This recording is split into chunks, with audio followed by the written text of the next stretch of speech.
Hello guys, this is Hayes or Alex Tillapaw from Biology in the Age of Technology, Bio 632E, through Miami University's Advanced Inquiry Program. Today, I will be talking about visible implant elastomer tagging and how it is used in wildlife studies.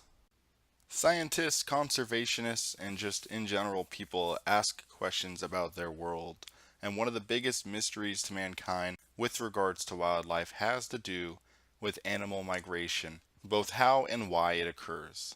Whether it be manatees swimming the eastern coast of the United States or monarch butterflies traveling from central Mexico to the southern tips of Canada.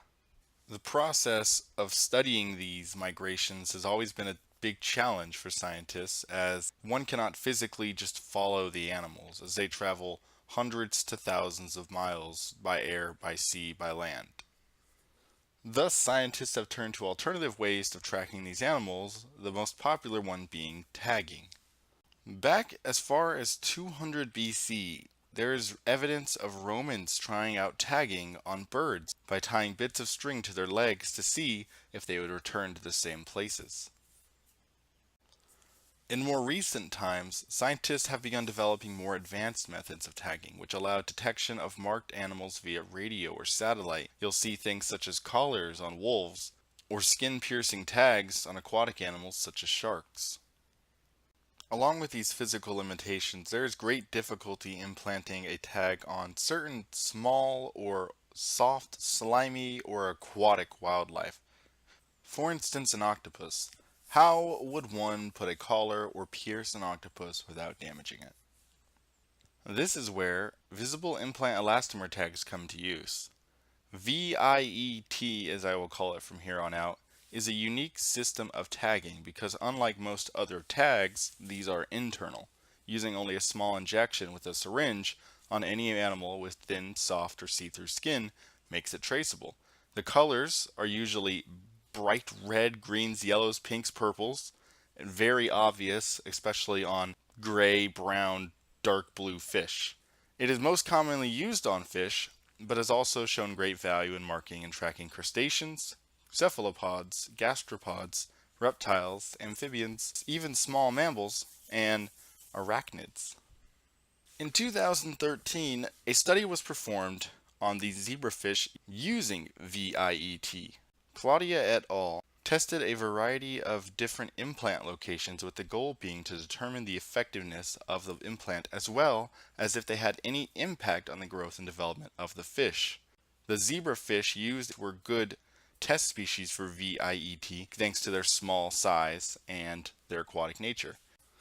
In the end, they found that VIET had no negative impact on the growth of the zebrafish, as well as even determining which specific color, in this case pink, even showed up the clearest to researchers.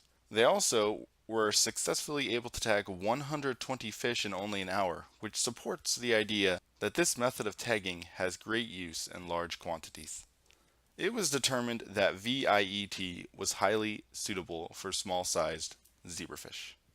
There is, however, limitations to the use of VIET as previously stated. This method of tagging is typically most effective with thin, soft, slimy-skinned animals. Despite the success shown in past studies, not all studies have had the same luck.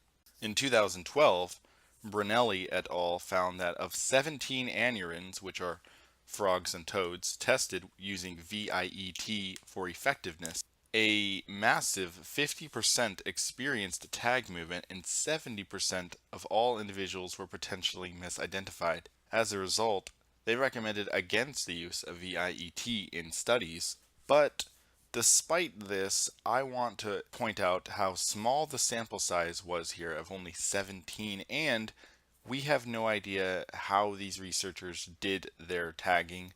We were not there with them. We do not know what the issues were that caused them to struggle using VIET.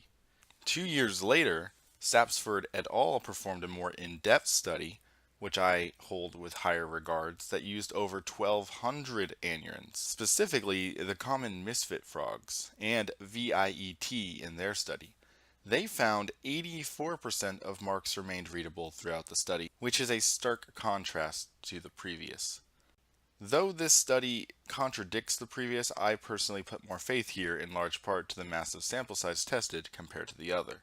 Moving to the insect world, VIET also has been tested. Moffat et al. Experimented with the blowfly to see how VIET would hold up with insects, as well as wanting to see if the tag would remain visible throughout the fly's different life stages. I think that is a very interesting method of study, as there is no other physical tagging device that can remain with an animal through different life stages, to the best of my knowledge.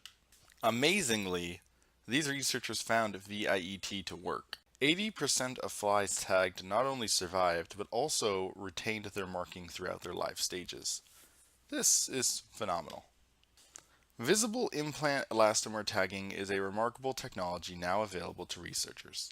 As time passes, technology improves, scientists discover. Here you can see a few images of other animals which have been implanted with VIETs, including this slimy fish snake type animal, the salamander, and even a crustacean. Thank you guys for watching and listening. I hope you all learned a little something about VIET.